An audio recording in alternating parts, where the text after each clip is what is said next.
ዛሬ እጅግ አስደንጋጭ ጉዳዮች እየተሰሙ ይገኛሉ። በተለይ ደግሞ የቀድሞ ሚኒስትር ዴኤታ አቶ ታዬ ደንደአ 7 ዓመት ከ2 ወር እስር እንደተፈረደባቸው መሰማቱ ብዙዎችን ያስደነገጠው ዋነኛ ጉዳያችን ሲሆን፣ ሌላው ደግሞ ታዋቂው የማስታወቂያ የፊልም ባለሙያ የሆነው ሰራዊት ፍቅሬ ከፍተኛ የሆነ የህዝብ ተቃውሞ የምሁራንም ትችት ደርሶበታል። እነዚህን ሐሳቦች በዛሬው የልሳን ሚዲያ ፕሮግራማችን ወደ እናንተ እናደርሳችኋለን። ለቻናላችን አዲስ እና እንግዳ ከሆናችሁ ሰብስክራይብ በማድረግ ቤተሰባችን እንድትሆኑ እየጋበዝን ወደ ጉዳዮቻችን እናልፋለን።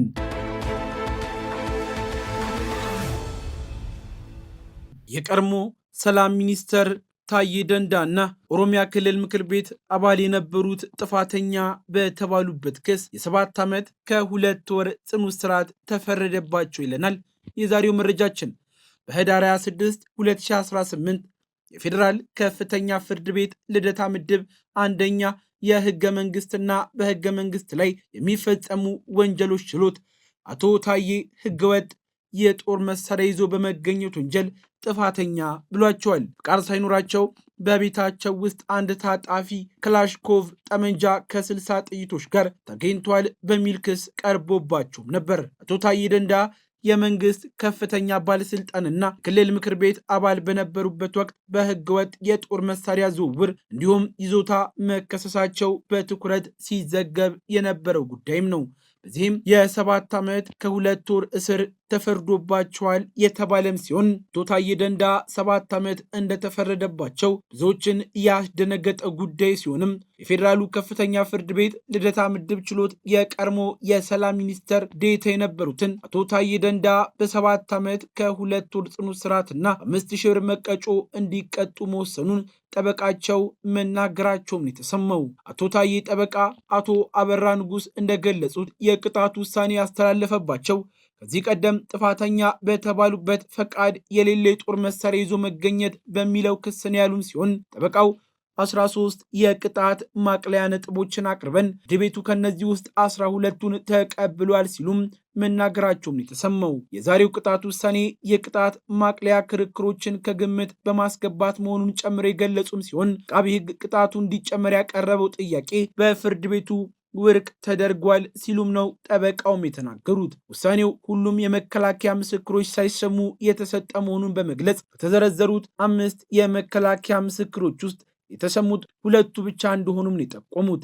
ጠበቃው ዋና ዋና ምስክሮች የሆኑት እንዳልቀረቡ የተናገሩም ሲሆን ቢሆንም ግን መጨረሻው ፍርድ ቤቱ በአቶ ታዬ ደንደአ ላይ የ7 ዓመት ከ2 ወር ጽኑ እስራት እንደፈረደባቸው ግን በዛሬው ዕለት ልሳን ሚዲያ ልታረጋግጥም ትችላለች። ሌላው ከሰሞኑ ከፍተኛ መነጋገሪያና የሰው አፍ ውስጥ እየገባ የሚገኘው ማስታወቂያና የፊልም ባለሙያው የሆነው ጉምቱ ሰራዊት ፍቅሬ ብዙዎች ከፍተኛ የሆነ ትችት እየላኩለት እንደሚገኙም ታውቋል። ይህ የማስታወቂያ ንጉስ እያሉ የሚጠሩት ታላቁ የኪነ ጥበብ ከያኒ አርቲስት ሰራዊት ፍቅሬ ከሰሞኑ የማህበራዊ ሚዲያ አጀንዳ የሆነም ሲሆን በተለይም ትልልቅ ምሁራን እንኳን ሳይቀሩ ሰራዊትን ምነካው እያሉም ይገኛሉ። ሰራዊት ፍቅሬ ምንድን የሆነው የሚለው ጥያቄ በበዛበት በአሁኑ ሰዓት ከታዋቂው ቴዎድሮስ ተክለአረጋይ እንዲሁም ከበድሉ ዋቅጅራ እንኳን ሳይቀር መልእክት እንደተላከለት የተለያዩ የማህበራዊ ሚዲያዎች እያጋሩትም ይገኛሉ።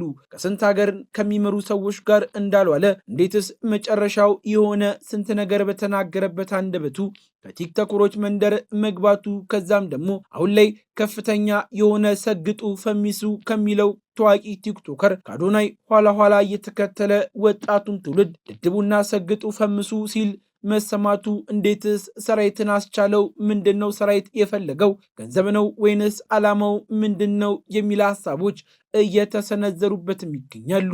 እንዲህ ያለው ጉምቴ ኪነ ጥበብ ባለሙያ ሰግጥ ፈምስ ከሚለው አባባል ባለቤት ይህንን ተግባር አጀንዳ ለማስፈጸም በኢትዮጵያ በሌሎች ሀገራትም ጥሩ እናደርጋለን ከሚሉ አካላት ጋር አብሮ ለመስራት ከኋላ መሰለፉ ብዙዎች በከፍተኛ ሁኔታ ሰራዊትን ምሁራን እንኳን ሳይቀሩ ገንዘብ ወይንስ ትውልድ ይበልጥብሃል የሚል ጥያቄ እንዲያነሱበት እንዳደረጋቸው የተሰማም ሲሆን በተለይ በድሉ ዋቅጅራ በከተበው ጽሑፍ ላይም ሰግጥ ፈምስ የሚባል ሀገራዊ ጉዞ አዶኖን ይዞ ድንቁርናን ተመርኩዞ ተመርኩዞ ሊዘጋጅ ስለመሆኑ ጋዜጣዊ መሰጠቱ ብዙዎችን ያስደነገጠ ጉዳይ ነው። ይህ ደግሞ ሰራዊት ሲኖርበት ይባሱኑ ከፍተኛ ድንጋጤን ፈጥሮብኛልም እያሉ እንደሚገኝም ታውቋል። ልጆችና ወጣቶች በተለያየ ምክንያት የእነዚህ ቲክቶከሮች ተከታይ መሆናቸው እጅግ ሀገሪቷን ወደኋላ የሚጎትትና የሀገሪቷን እድገት የሚያቀጭጭ ነው ያሉም ሲሆን የኔን እንቅልፍ የነሳኝ ፈጽሞ የማልጠብቀው ሁኔታ ላይ የዚህ የጋዜጣዊ መግለጫ ተናጋሪ የሰራዊት ፍቅሬ ጉዳይም ነው። ይህ ጉዳይ ብዙዎችን ችላ ላይሉት የሚል ሀሳብ ነው። ደድቡ ሰግጡ ማለታችሁ ምን ማለት ነው? አንተስ ብትሆን የሬዲዮ ድራማ አሃዱ ብሎ ብዙ ጣውረዶችን አልፈ እዚህ የደረስከው ሰግጠህ ነው ወይ የሚል ሀሳቦች የመጡበት ሲሆን ብዙ የሙያ ትግል ጉዞ ላይ ውሃ ከልሰሃል በማለትም ሀሳቦችንም ሰንዝረዋል። ሰግጥ ፈምስ የሚል ሀገራዊ ዘመቻ ፊት አውራሪ ለመሆንም የተነሳው ምን አስልቶ ነው ለመሆኑ? ሰራዊት ፍቅሬ እዚህ አካል መሆኑ ልጆቻቸውን የሚያስተላልፈው መልእክትስ ምን ይሆን የሚል ሀሳቦች እየተነሳ የሚገኝም ሲሆን ትምህርት ስርዓታችንንም ማጥ ውስጥ እየከተተ ነው የሚሉ ሀሳቦችም ተሰምተዋል። በሙስና ተጨማልቀናል፣ የሃይማኖት ተቋሞቻችን ረክሰው ዓላማዊ መድረኮችን እየመሰሉ ነው፣ ይህ ሁሉ አልቆረቆራቸውም፣ ለዘመቻም አላነሳሳቸውም የሚል ሀሳቦች እየተሰነዘሩ ያሉ ሲሆን ብዙ በሀገራችን ልንፈታቸው ልናስተካክላቸው የሚገቡ ጉዳዮች አሉና ፊታችንን ቆናችንን ወደ እነሱ ብናዞር መልካም ሳይሆን አይቀርም የሚል ሀሳቡም ተሰምቷል። በመጨረሻም ይህ ጉዞ የሀገራዊና ማህበረሰባዊ ውድቀታችንን የይፋዊ አዋጅ ነው ያሉም ሲሆን ኢትዮጵያ የምትባል ሀገርና ሕዝብን አስተዳድራለሁ የሚል መንግስት ባህልና ሚኒስትርም የሴቶችና ማህበራዊ ጉዳይ ላይ የሚሰሩ ሚኒስትሮችም ካሉ ይህ ጉዞ መታገድ አለበት የሚሉ ሀሳቦችም ተነስተዋል። እንዲህ ተቋሚ የሆነ ፕሮጀክት የሚነደፍለት ከአንድ ሰሞን አልፎ ጥራስ ተዘጋጅቶለት የሚጠና በእንክብል መልክ ተዘጋጅቶ ለወጣቶች እንደ ክትባት ሊሰጥ እንደታሰበስ መቼ ገባን የሚሉ ሀሳቦችም የተሰነዘሩ ሲሆን የአገሪቱ ወጣቶች ሁሉ አሜን ብለው የሰገጡለት አገሪቱ ወጣቶች በሙሉ እንዴትስ ነው የሚፈምሱት? ሰዎች ለመፈመስ እኮ ብዙ ካልፈመሱ ሰዎች መካከል መሆን አለባቸው የሚሉ ሀሳቦች አሁን በስፋት የተነሱም ሲሆን ይህ ጉዳይ እልል ያለ እብደት ነው፣ ቀድሞ ነገር ሰግጡ የሚል ትምህርት የሆነ አጀንዳ ካልያዘ በስተቀር የሚወገዝ የሚገነዝም ሀሳብ ነው። እንዴት ታዳጊና ወጣቶች አቅላችሁን ሳቱ፣ ማንንም አትስሙ፣ ባህላችሁን ጣሉ የሚል ሀሳብን እናቆለጳጵሳለን። ይህ ከሽብር ወንጀል በምን ይተናለሳልን ብሏል።